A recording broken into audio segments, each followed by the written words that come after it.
Au nom du Père, et du Fils, et du Saint-Esprit.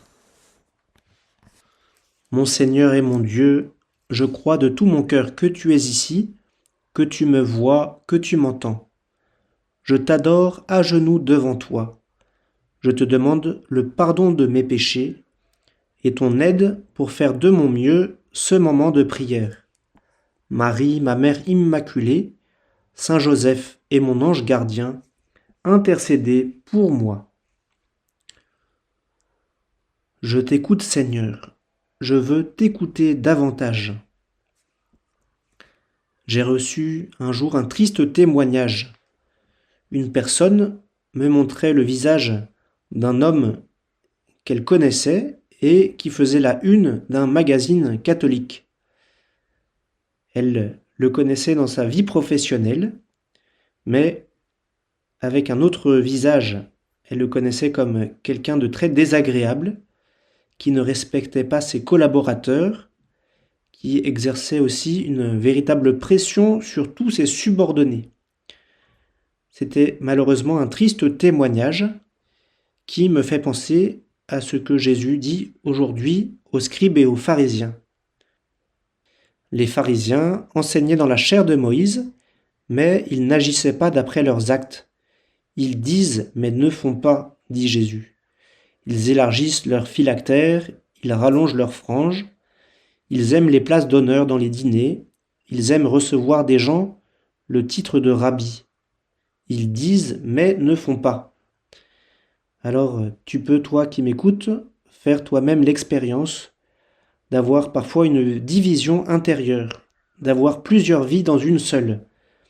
Une vie à l'église, une vie en famille, une vie avec tes amis, une vie sur tes réseaux, une vie de prière, comme si toutes ces vies étaient cloisonnées, comme si elles n'avaient pas de rapport entre elles.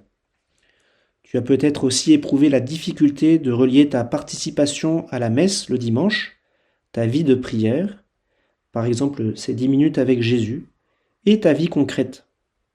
Et peut-être que Seigneur, tu me dis ce même reproche ce matin. Ils disent mais ne font pas. Ils agissent non pas pour la gloire de Dieu, mais pour leur propre gloire. Alors Jésus, aujourd'hui, tu m'appelles à n'avoir qu'une seule vie, à ne pas cloisonner toutes ces parties, mais à unifier toute ma vie pour ta gloire. Comme le disait Saint José Maria Escriva, il n'y a qu'une seule vie, faite de chair et d'esprit, et c'est cette vie-là qui doit être sainte. Il disait qu'il n'y avait pas une vie spirituelle à côté du reste de la vie, mais il invitait tous les chrétiens à vivre une unité de vie, à unifier toute leur vie à la suite du Christ. Au commencement, avant la chute, avant le péché originel, Seigneur, tu avais créé l'homme et la femme unifiés. Leur intelligence, leur volonté, leur corps, leur cœur, leur esprit, tout était ordonné vers Dieu. Mais le péché originel a introduit une division dans leur cœur, division dont toi et moi portons encore la trace. Je veux aimer, mais je suis centré sur moi, mon égoïsme me rattrape.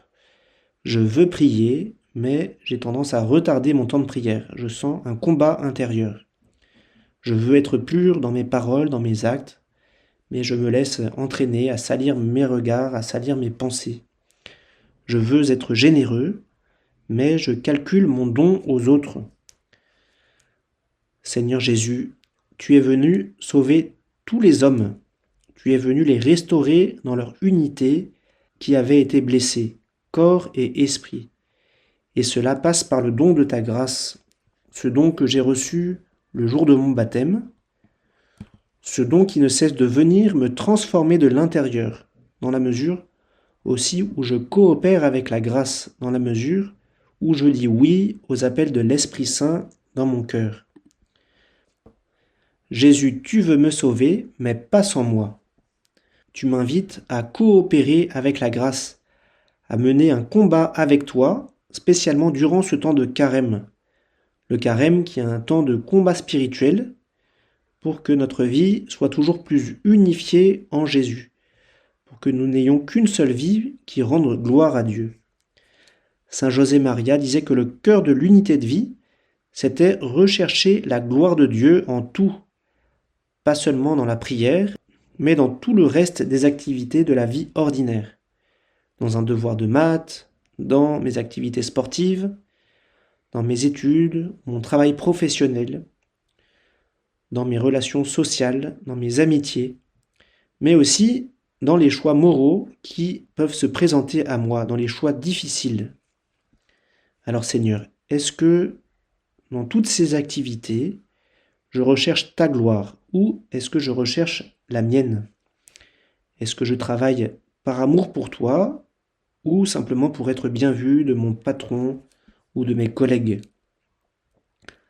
Saint Carlo Acutis disait aussi: la sanctification n'est pas un processus d'addition, mais de soustraction. Moins de moi pour laisser la place à Dieu. Ou encore, pas moi, mais Dieu. Seigneur, aujourd'hui, donne-moi la grâce de ne rechercher que toi, que ta gloire.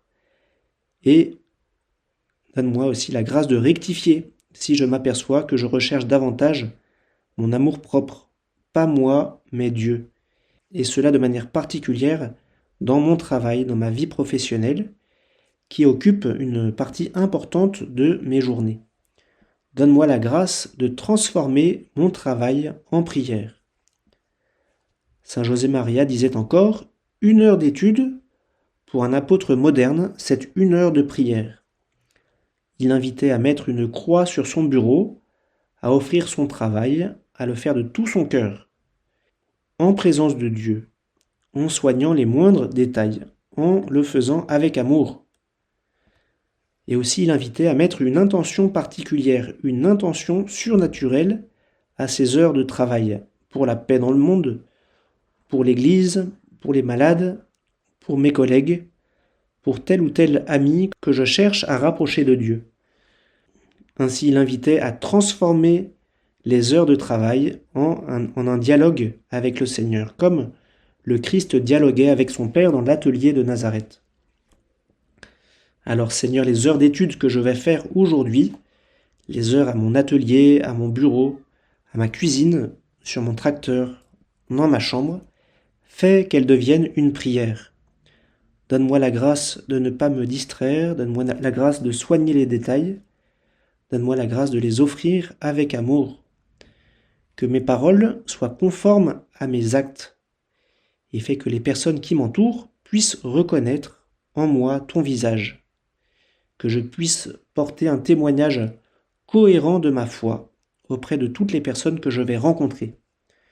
Cela ne veut pas dire que je n'ai pas de défauts, que je n'ai pas de misère, mais que si les personnes me voient lutter pour être meilleur, pour progresser, cela est déjà un témoignage et de manière mystérieuse, je pourrais rapprocher mes collègues et mes amis de toi, Seigneur. Je pourrais, comme saint Paul, dire: ce n'est plus moi qui vis, c'est le Christ qui vit en moi. Je pourrais être un chrétien, c'est-à-dire un autre Christ. Je pourrais porter la lumière du Christ auprès de toutes les personnes qui m'entourent si je vis cette unité de vie entre ma foi et mes actes. Concrètement, toi qui m'écoutes, je te propose 5 questions très simples pour terminer ce moment de prière. Est-ce que ma foi influence mes choix concrets? Est-ce que je suis le même à l'église, en soirée et sur mon téléphone?